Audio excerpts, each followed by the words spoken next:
চারপাশে ছড়িয়ে পড়েছে তুমুল আতঙ্ক।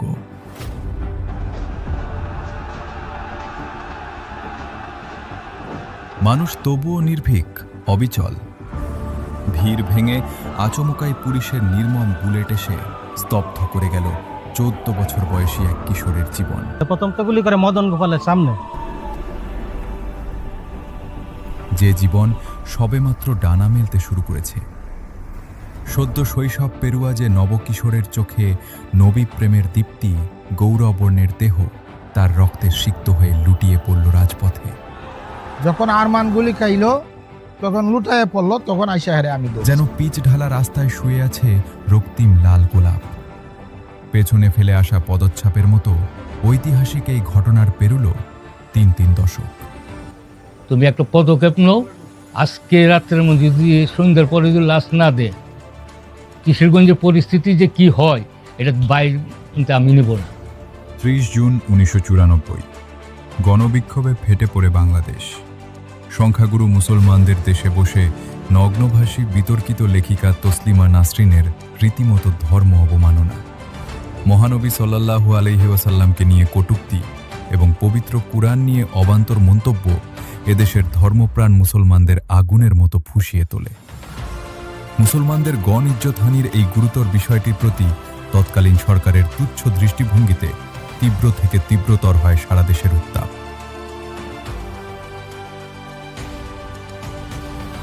এহেন পরিস্থিতিতে সে সময়ের বর্ষিয়ান আলেম, ধর্মীয় ব্যক্তিত্ব শায়খুল হাদিস আল্লামা আজিজুল হক ও মুফতি আমিনী দেশব্যাপী হরতালের আহ্বান করেন। 30 জুন সকালে সূর্য উঁকি দেওয়ার সাথে সাথে 56,000 বর্গমাইলের মতো জেগে ওঠে ধর্মপ্রিয় কিশোরগঞ্জের বিক্ষুব্ধ রাজপথ। শিশু কিশোর, যুবক, আবাল বৃদ্ধ সকলে স্বতঃস্ফূর্ত উপস্থিতিতে প্রারম্ভ হয় ঐতিহাসিক হরতালের। আমরা 30 জুন এই শহীদ মসজিদ চত্বর থেকে শাসাব হুজুরে আমাদেরকে পরামর্শ দিয়েছেন। হুজুরের পরামর্শ মতে আমাদেরকে 2 জন এই নেতৃত্ব দেওয়ার জন্য আমাদের উস্তাদ ইসমাইল সাহেব হুজুর এবং মুফতি আবু তাহের সাহেব হুজুরের নেতৃত্বে আমাদেরকে মিছিল নিয়ে যাওয়ার জন্য বললেন। আর আমরা ছাত্র যারা ছিলাম, আমরা কয়েকজন মিছিলটাকে সুশৃঙ্খল মতে নেওয়ার জন্য আমাদের দায়িত্ব ছিল। আর নেতৃত্বে ছিলেন আমাদের 2 উস্তাদ ইসমাইল সাহেব হুজুর আর আবু তাহের সাহেব হুজুর। সকালবেলা হরতালে যখন ট্রেন আটকানো ছিল তখন হুজুরা জামে ইমদাদিয়া মাদ্রাসা থেকে রশিদ সাহেব হুজুর এবং মুফতি আবু তাহের সাহেব উনি রেল স্টেশনে গিয়ে ট্রেনটাকে ছাড়ার ব্যবস্থা করেন, মানুষের জনদুর্ভোগ যেন লাঘব হয়। তারপরে এই মিছিলের উপর আক্রমণ করার কারণে আমাদের ওই দিনের স্লোগান ছিল, মিছিলের উপর হামলা কেন, প্রশাসন জবাব চাই। তখন আমরা গৌরঙ্গ বাজারে ব্রিজ পার হয়ে এখানে যখন আসি তখন ওই জায়গায় পুলিশ মিছিলের উপর আবার মারমুখী হয়ে ওঠে। কিছুক্ষণ যেতে না যেতেই কিশোরগঞ্জের শান্তিপূর্ণ হরতালে অদৃশ্য নাশকতার আশকারায় শুরু হয় পুলিশের এলোপাতারি লাঠিচার্জ। পুলিশের সেই ঘৃণ্য রোষানলের বলি হয়ে রাস্তায় লুটিয়ে পড়েন কিশোরগঞ্জের নেতৃস্থানীয় পীর মাওলানা ইসমাইল। 32 থেকে ছাত্রদেরকে নিয়ন্ত্রণ করে মাদ্রাসায় চলো। এর মধ্যে জাহাঙ্গীরের মোড় যাইতেই পুলিশে অতর্কিত লাঠিচার্জ শুরু করছে ওসি আব্দুল মতিনের নেতৃত্বে। আমার উপরে আক্রমণ করছে। একদিকে জনতার বিক্ষুব্ধতা, অপরদিকে শৃঙ্খলা রক্ষার নামে পুলিশের হিংস্রতা। শুরু হয় দাম্ভিক পুলিশের মুহুর্মুহু গুলি। ক্ষিপ্রগতির সেই প্রাণঘাতী বুলেট গিয়ে বিধে আন্দোলনে অংশ নেওয়া শহীদি তামান্নায় উদ্দীপ্ত কিশোর আরমানের গায়ে। সঙ্গে সঙ্গে নেতিয়ে পড়েন আজিমউদ্দিন হাইস্কুলের 8ম শ্রেণীর এই মেধাবী ছাত্র, যে কিনা বাদ ফজর মাকে বলেছিল, মা আমি মিছিলে যাব, কিছু খেতে দাও, সেখানে মারা গেলে শহীদ হব। মায়ের বারণ উপেক্ষা করে রাজপথে আসা আরমানের শাহাদাত কতই না মহাকাব্যিক। সঙ্গে থাকা আরমানের মাদ্রাসার বন্ধু আশরাফ গুলি খেয়েও বেঁচে ফিরেন। গাজী হওয়া সেই আশরাফের কি মনে পড়ে 32 বছর আগের সেই মর্মান্তিক স্মৃতিরচনা। পুলিশ প্রথমে গুলি ছুড়ে এক ছেলের কানে লাগে, এটা মদন গোপালের সামনে ছিল। দ্বিতীয় গুলিটা এই জায়গায়, এটা নিরিবিলি গেস্ট হাউস ছিল, এখানে এই আরমান, শহীদ আরমানের এই গলায় লাগে। সে শেষদারত অবস্থায় পশ্চিম দিকে পড়েছিল, রক্ত বের হতেছিল, এটা দেখতেছিলাম। তাৎক্ষণিক পুলিশ আবার গুলি ছুড়ে তখন এই গুলিটা আমার এদিক দিয়ে লেগে এদিক দিয়ে বের হয়ে যায়।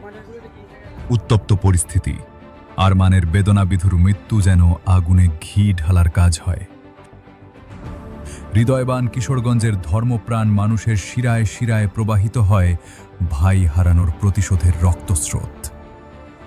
প্রশান্ত মহাসাগরের উন্মত্ত জলরাশির মতো অশান্ত হয়ে ওঠে কিশোরগঞ্জের শান্ত পরিবেশ। কি অন্ধকার নেমেছিল সেদিন। শহীদ আরমান আমার থেকে 5 গজ দূরে ছিল, আর গাজী আশরাফও 2 হাত দূরে ছিল। এই আরমান লুটায় পড়লো, গাজী আশরাফও পড়ে গেল। কয়েকজনে উঠাই দিল। আরমানের ভাই ভগ্নিপতি নজরুল ভাই হলো আরমানের চাচা, এরা ছিল। আমরা নিয়ে গেলাম, এর একটা বোনও ছিল। সদর হসপিটাল থেকে গুলিবিদ্ধ লাশ দিতে গড়িমসি করলে আপোষহীন কিশোরগঞ্জবাসী বাধাপ্রাপ্ত শহীদের পবিত্র লাশ ছিনিয়ে আনেন। আরমানের শাহাদাতের ঘ্রাণ ছড়িয়ে পড়ে বাংলার বাতাসে বাতাসে। পরদিন বৃহত্তর শোলাকিয়া ঈদগাহে এই নবী প্রেমিকের জানাজায় মানুষের ঢল নামে। দেশ ভেঙে অংশ নেন মুসল্লিরা। ঢাকা থেকে জানাজায় ছুটে আসেন দেশের শীর্ষস্থানীয় আলেমগণ।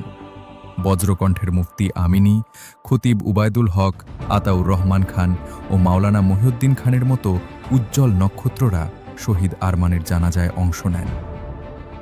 সৌভাগ্যবান আরমানের জানাজায় ইমামতি করেন তৎকালীন কিশোরগঞ্জের শীর্ষ ব্যক্তিত্ব, দেশের প্রখ্যাত আলেমে দ্বীন আল্লামা আজহার আলী আনোয়ার শাহ রহমাতুল্লাহ।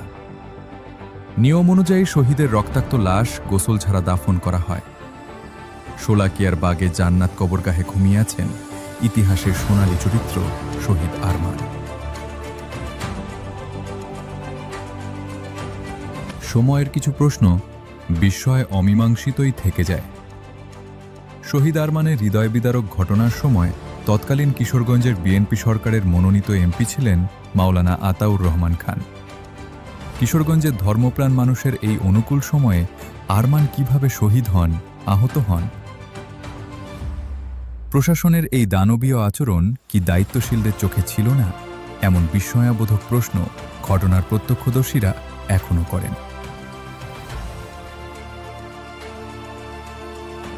এই ঘটনার প্রেক্ষিতে এখানকার যারা এই হরতালের পক্ষে ছিলেন, উলামায়ে কেরামের পক্ষ থেকে মামলার জন্য চেষ্টা করা হয়েছিল। ঢাকা থেকে লোক আসছে, সরকারি প্রধান কর্মকর্তারা আসলে পরে এটা লয়ে বসছে, তা না বসার পরে যে পুলিশগুলি স্পটে ছিল, ওরা অথচ সুস্থ, কোনো কিছুই হয়েছে না। এরা দেখলাম যে হাতে পায়ে ব্যান্ডেজ করে আইন না এই উপস্থাপন কইরা এদের কাছে বলতেছে যে এই আরমান এই অস্ত্র চিন্তাই করে আনতে গেছিল, পরে আরমানকে গুলি করা হয়েছে। শহীদ আরমানের সারা জাগানো মৃত্যুকে ধামাচাপার খবরও শোনা যায়। সেই গুলিছোড়া পুলিশের ব্যাপারে বিভাগীয় তদন্ত হলেও পরে এক ঘৃণ্য নাটকীয় স্ক্রিপ্ট সাজানোর কথাও জানা যায়। পুলিশি তদন্তে শহীদ আরমানকে অপরাধী করে গুলিছোড়া পুলিশের অস্ত্র ছিনিয়ে নেওয়ার মতো বিতর্কিত দাবিও রচনা করা হয়। 100 গজ দূর থেকে গুলি করা পুলিশ কি আত্মরক্ষার ভয়ে তাকে গুলি করতে বাধ্য হবেন?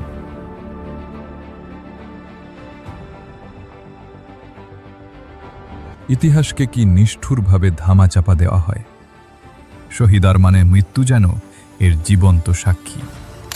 আসলে শহীদ আরমানের ঘটনা, এই ঘটনা খুবই তাৎপর্যপূর্ণ ঘটনা। এই ঘটনাটি শুধু কিশোরগঞ্জ নয়, সারা বাংলাদেশে আলোড়ন সৃষ্টি করেছে। শহীদ আরমানের শাহাদাতের মধ্য দিয়ে প্রস্ফুটিত হয় নবী প্রেমের নজরানা। সজীব হয়ে ওঠে বাংলাদেশের ইসলামপন্থার আন্দোলন। এর রেশ পড়ে বহির্বিশ্বের আনাচোকানাচে। অপ্রতিরোধ্য গণবিক্ষোভকে স্তিমিত করতে গুরুত্বপূর্ণ এই ঘটনাকে কেন্দ্র করে সরকার কিশোরগঞ্জ শহরের স্টেশন রোডকে শহীদ আরমান রোড ঘোষণা করে স্মৃতিফলক স্থাপন করেন। কালের ধুলো এবং অদৃশ্য ষড়যন্ত্রের নিচে চাপা পড়ে সেই ফলক আর নাম। এসব কি কোনো বিচ্ছিন্ন ঘটনা হতে পারে? কিশোরগঞ্জের মেয়র ছিলেন আবু তাহের সাহেব। ওনার কাছে জোর আবদার জানানো হয়েছিল এই রাস্তাটিকে শহীদ আরমান নামে নামকরণ করার জন্য। তো উনি পৌরসভা থেকে বিল পাস করে শহীদ আরমান সড়ক নামে এই রাস্তার নামকরণ করেছিলেন। এই মুভমেন্টে সামনের সারিতে আমি ছিলাম। তসলিমা নাসরিন সহ যারাই ধর্মীয় নিয়ে উন্মাদনামূলক কথা বলবে অবশ্যই তাদেরকে আইনের মাধ্যমে বাতিল করে দিতে হবে। তসলিমা নাসরিনের মতো কথাবার্তা বললে এটা কোনো সুস্থ লোক বলে না, যে এই ধরনের ধর্ম নিয়ে যারাই পাগলামি কথাবার্তা বলবে তাদের বিচারে দেশের মাটিতে হইতে হবে, সেটাই প্রত্যাশিত। এবং শহীদের আরমানের মৃত্যুবার্ষিকীতে আমার সেটাই প্রত্যাশা। বোরকা বিরোধী ধর্মবিদ্বেষী কুখ্যাত লেখিকা তসলিমা নাসরিন অবশেষে বোরকা পরে পালাতে বাধ্য হয়। আশ্রয় নেয় প্রতিবেশী দেশ ভারতে। একদিকে গ্রেফতার ও বিচারের গণবিক্ষোভ, অপরদিকে জনরোষকে তোয়াক্কা করে নিরাপদে ভারতে পলায়ন। এসব ঘটনা রাষ্ট্র রাজনীতির প্রতি জনতার তীব্র প্রশ্ন ও অনাস্থার সৃষ্টি করে। কুকুরের লেজের মতো সোজা না হওয়া তসলিমা ভারতে বসে এখনও তার দুর্গন্ধ ফেরি করে বেড়ান। বন্ধুরাষ্ট্র ভারত যেন বাংলাদেশি অপরাধীদের নিরাপদ আশ্রয়ের ঠিকানা।